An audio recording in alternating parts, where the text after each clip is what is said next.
ito ba yun? No, ito, alam nyo, ito, may panaginip ako dito. No?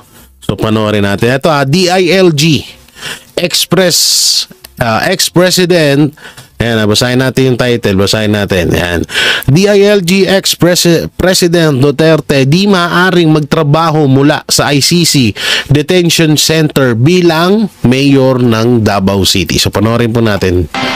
Hindi umano maaring magtrabahong alkalde ng Davao City si dating Pangulong Rodrigo Duterte habang nakadetain sa The Hague. Ayon po yan kay DILG Secretary John Vic Remulla na inaalam din kung papayag ang International Criminal Court na manumpa sa tungkulin ang dating Pangulo sa loob ng detention center.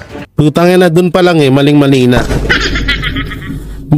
Bakit nyo hahayaan na